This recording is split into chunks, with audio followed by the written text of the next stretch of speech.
चलिए जानते हैं देश और दुनिया के सिलेक्टेड काम की और महत्वपूर्ण 20 बड़ी खबरों को सिर्फ 10 मिनट में। पर अभी तक आपने इस वीडियो को लाइक नहीं किया है तो लाइक कर लीजिए, चैनल पे नए हैं तो चैनल को सब्सक्राइब कर लीजिए, साथ में बेल आइकन भी प्रेस कर लीजिए और वीडियो को ज्यादा से ज्यादा शेयर कीजिए। तो चलिए बढ़ते हैं खबरों की ओर। लोकसभा में महाराष्ट्र को लेकर पीएम के बयान पर सियासत गर्म है और कांग्रेस का विरोध प्रदर्शन जारी है। राज्य के कांग्रेस अध्यक्ष नाना पटोले इसे लेकर प्रदर्शन की अगुवाई कर रहे। पटोले ने आज कहा कि महाराष्ट्र के बारे में पीएम मोदी ने जो कहा वह गलत है। देवेंद्र फडणवीस के आवास के बाहर विरोध आज के लिए समाप्त हो गया, लेकिन हम तब तक विरोध जारी रखेंगे जब तक पीएम माफी नहीं मांगते।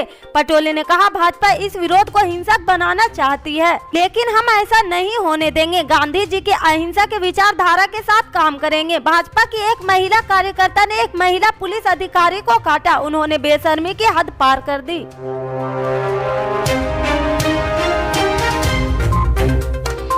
उत्तर प्रदेश विधानसभा चुनाव के दूसरे चरण के लिए वोटिंग जारी है। इसके साथ ही गोवा और उत्तराखंड की सभी सीटों के लिए भी वोटिंग हो रही। गोवा राज्य में वोटिंग को लेकर मतदाताओं में काफी उत्साह देखने को मिल रहा। हाँ, सोमवार 5 बजे तक 75% मतदाता अपने वोट का प्रयोग कर चुके। उत्तर प्रदेश में सोमवार शाम 5 बजे तक 60.44% वोटिंग हुई थी, जबकि उत्तराखंड में 59.37% वोटिंग दर्ज की गई थी। गोवा और यूपी के मुकाबले उत्तराखंड में वोटिंग रफ्तार थोड़ी सुस्त है। हालांकि उत्तराखंड में 1 घंटे की देरी से सुबह 8 बजे से मतदान शुरू हुआ था।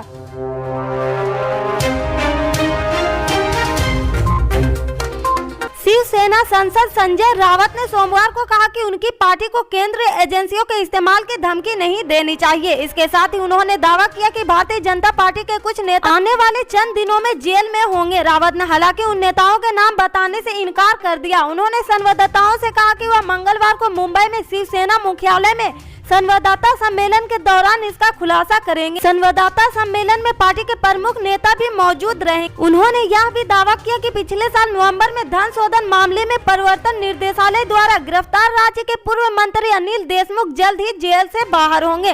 भाजपा ने अतीत में महाराष्ट्र में उद्धव ठाकरे नीति महाविकास आघाड़ी सरकार के नेताओं के खिलाफ भ्रष्टाचार के आरोप लगाए हैं।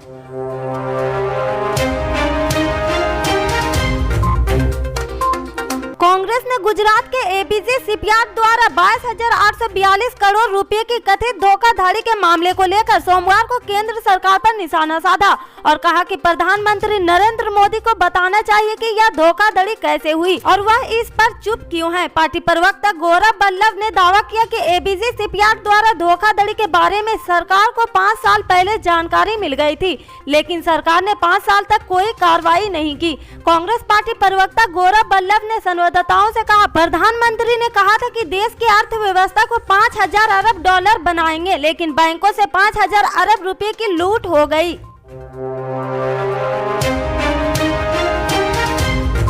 कांग्रेस अध्यक्ष सोनिया गांधी, पूर्व अध्यक्ष राहुल गांधी, महासचिव प्रियंका गांधी और कई अन्य नेता उत्तर प्रदेश विधानसभा के 6ठे चरण और मणिपुर विधानसभा के दूसरे चरण के चुनाव के लिए स्टार प्रचारक बनाए गए। हालांकि इसमें जीत आज समूह के किसी नेता को स्थान नहीं मिला। कांग्रेस ने निर्वाचन आयोग को सोमवार को दोनों प्रदेशों के लिए 30 स्टार प्रचारकों की सूची सौंप दी। उत्तर प्रदेश से जुड़ी सूची में कांग्रेस अध्यक्ष सोनिया गांधी का नाम नहीं है, हालांकि मणिपुर से संबंधित स्टार प्रचारकों की सूची में उनका नाम है।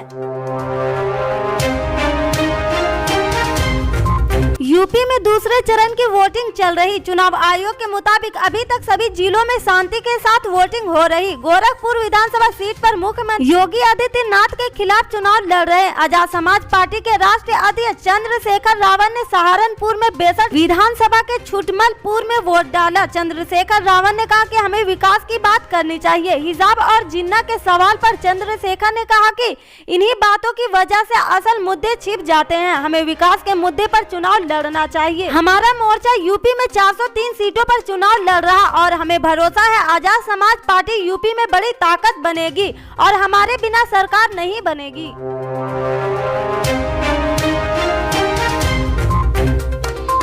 उत्तर प्रदेश के पूर्व विधानसभा से कांग्रेस प्रत्याशी और शायर मुनव्वर राना की बेटी उरुसा इमरान राना ने हिजाब विवाद को लेकर कहा कि मुझे यह समझ में नहीं आता लोग अब बुर्के और कपड़े पर क्यों आ गए। मतलब हमारी सरकार इतनी नीचे आ जाएगी कि लोगों के कपड़ों तक को नहीं छोड़ेगी। देखिए सबको राइट्स है, हम हिजाब ओढ़े या ना ओढ़े, हम क्या पहने या सबको राइट्स है। दूसरी बात, क्यों प्रधानमंत्री जब कहीं जाते हैं तो हर तरीके का देवभूषण पहनकर खड़े हो जाते हैं। चाइना जाते हैं तो चाइना की टोपी लगाकर खड़े हो जाते हैं। नेपाल जाते हैं नेपाल के बन जाते हैं।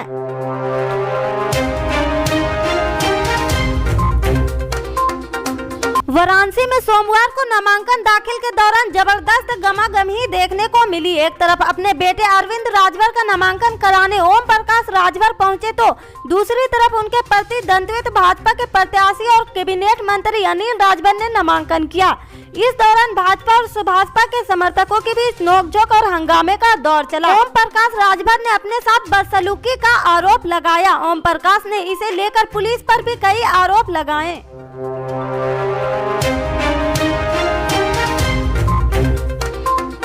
पश्चिम बंगाल में नेता विपक्ष सुवेंदु अधिकारी जैसे ही भवानीपुर के आशुतोष कॉलेज पहुंचे, कॉलेज के छात्राओं ने उनके खिलाफ नारेबाजी करने शुरू कर दी। अधिकारी नाराज हो गए और वहां से चले गए। दरअसल वह पुलवामा के शहीद जवानों को श्रद्धांजलि देने के लिए कॉलेज गए थे। घटना के बाद उन्होंने अपने ट्वीट पर इसके बारे में लिखते हुए टीएमसी पर इसका आरोप लगाया। उन्होंने लिखा, पुलवामा दिवस पर शहीद जवानों को उनके अंतिम बलिदान के लिए सम्मान देने के लिए एक राजनीतिक कार्यक्रम में भाग लेने आशुतोष कॉलेज पहुंचा। ये मुख्यमंत्री ममता बनर्जी के विधानसभा क्षेत्र भवानीपुर के अंतर्गत आता है। यहाँ तृणमूल कांग्रेस के गुंडों ने मेरे साथ मारपीट की।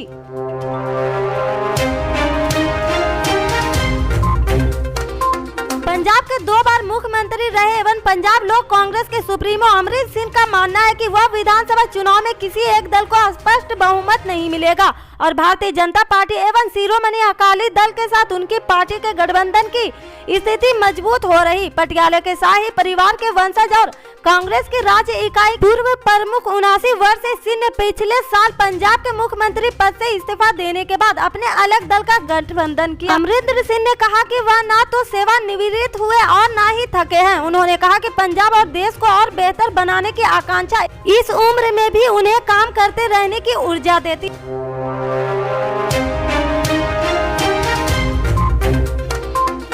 उत्तर प्रदेश में 9 जिलों की 55 सीटों पर सोमवार को शांतिपूर्वक मतदान हुआ। समाजवादी पार्टी ने कुछ सीटों पर गड़बड़ी और प्रशासन पर सरकार के पक्ष में मतदाताओं पर दबाव बनाने का आरोप लगाया। सपा ने सहारनपुर और बरेली में ईवीएम में गड़बड़ी की शिकायत की और कहा कि सपा और बसपा को वोट देने पर वीवीपैट में कमल की पर्ची निकल रही। अभी चुनाव आयोग का पद सामने नहीं आया। सपा ने चुनाव आयोग को भेजी शिकायत में लिखा, जनपद बरेली की विधानसभा क्षेत्र 123 बिथरी जैनपुर के बूथ संख्या 165 पर मतदाता जब अपना वोट हाथी पर करता तो वीवीपैट में स्लिप कमल की निकलती है। कृपया तत्काल संज्ञा लेकर समूची कार्रवाई करने का कष्ट करें जिसमें निष्पक्ष व थमयुक्त मतदान संपन्न हो सके।